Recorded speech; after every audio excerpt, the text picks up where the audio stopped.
What's up, RPG nerds? I'm sure you're wondering, who the heck is this geezer on your computer screen right now? My name is Brent, and I will be taking over this channel for the next little while Brighton serves the Lord in the great state of Texas, in San Antonio, Texas. And so I will be providing you guys with some entertainment, hopefully the next couple years. I don't know what I'm doing, and I will admit that I'm new to this YouTube stuff, and so hopefully over the next little while this will get better. Today we are going to talk about Romancing SaGa 2, and I have a good lineup going forward for everyone, I think. I'm going to kind of take us away from some of the stuff that Brighton like to focus on, and we're going to go for some weird adventures. So first, we're going to start with Romancing SaGa 2. I recently just finished this game, put about 80 hours into it. I was new to the Saga series. Back in a long time ago, like 100 years ago, I did own Saga Frontier for the PlayStation.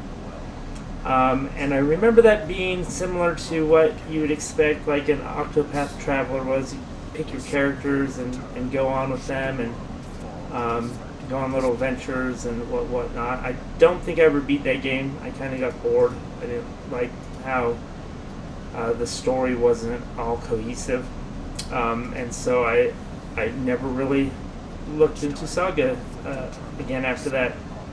But when Saga Frontier, or Romancing SaGa 2 was released last year, I figured I'd give it another chance. Now, I was under the impression that this was going to be just like Saga Frontier or Octopath, where, you know, the subtitle is Revenge of the Seven. So I thought you were going to go on 7 adventures with 7 different people, and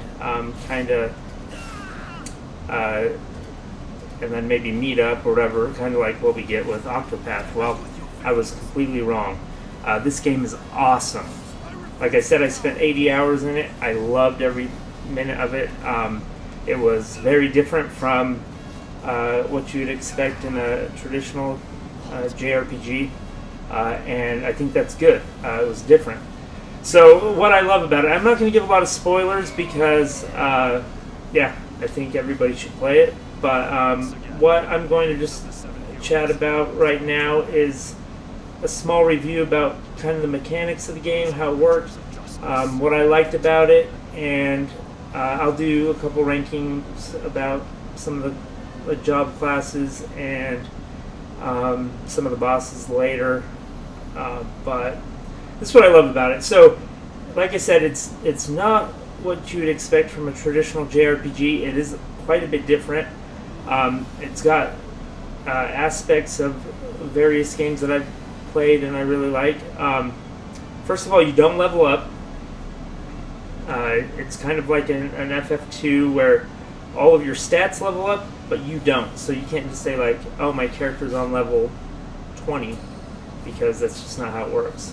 But their axe ability will be level 20, or their sword ability will be level 20. So that's kind of how that works. And some of you might not like that, but it kind of couldn't work any other way, because another aspect of the game is that it you don't have characters. You don't have like defined characters that you play throughout the game with and that you keep.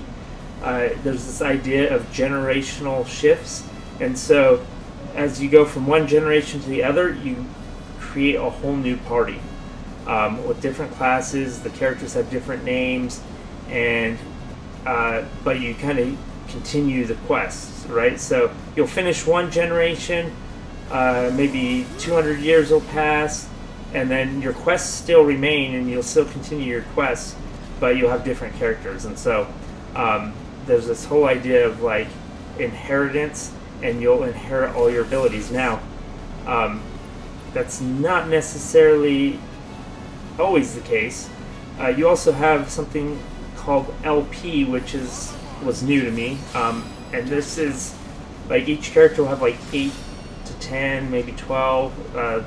There's other characters that have more LP, and as you die in battle, you'll lose LP, 1 LP point, which is, I think it's life point. And if you run out of life points, your character is dead forever. And so that really kind of stressed me out and gave me a little bit of anxiety at the beginning.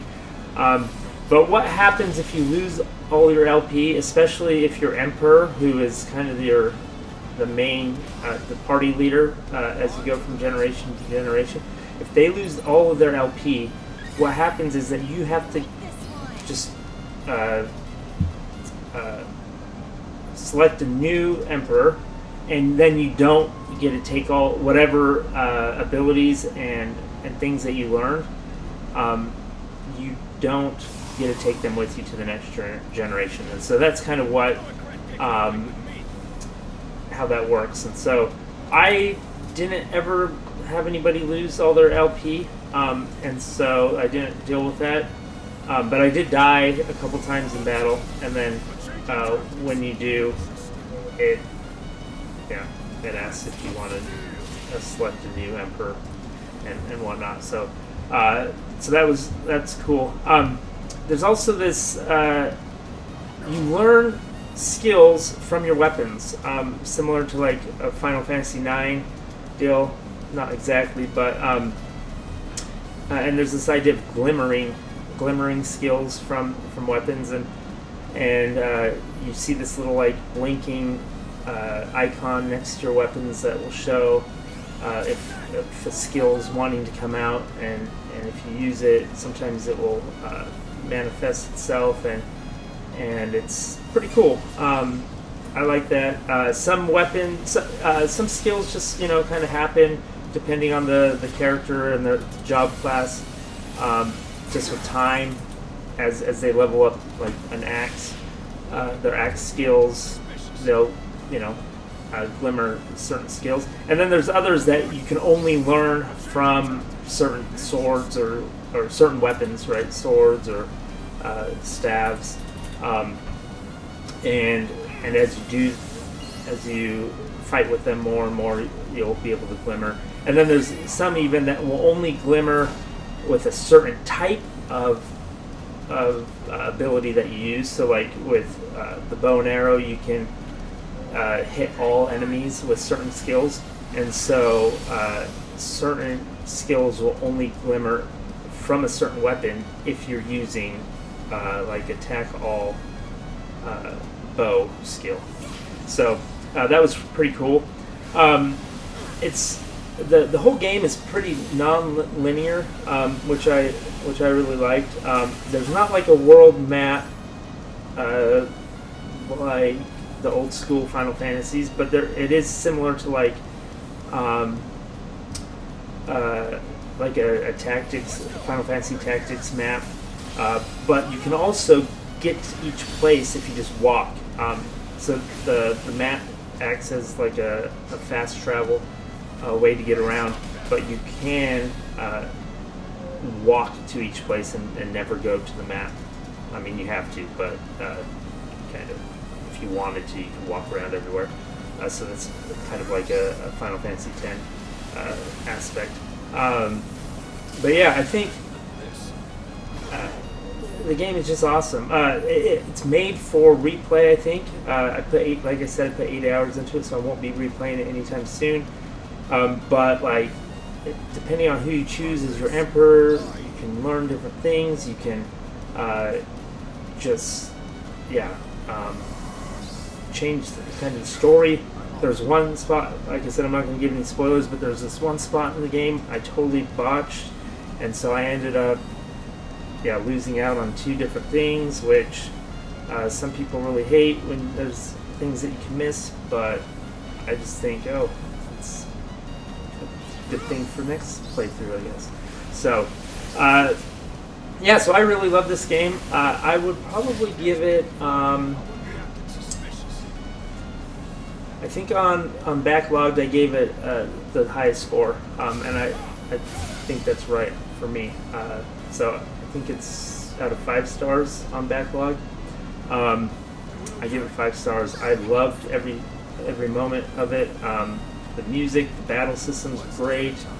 Just kind of a traditional battle system, but yeah, just really fun, and the battles can be tough. And I started playing on classic mode, which is supposed to be hard, and I got most of the way through until I hit a couple of bosses later in the game and got destroyed. So I changed it back to normal. I didn't play any easy mode. It's supposed to be meant for like casual players,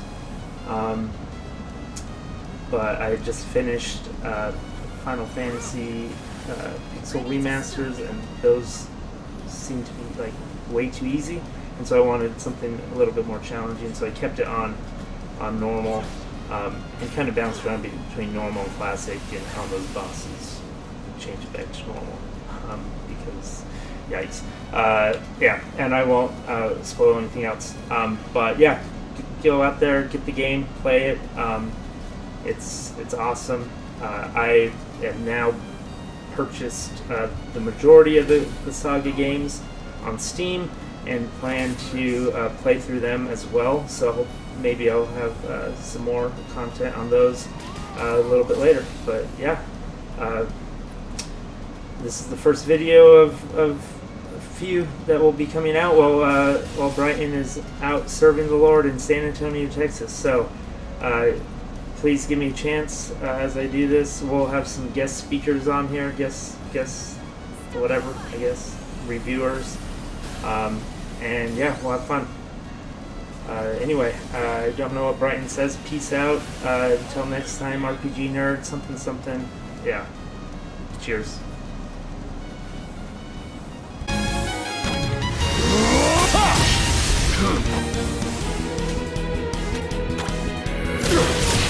Engage!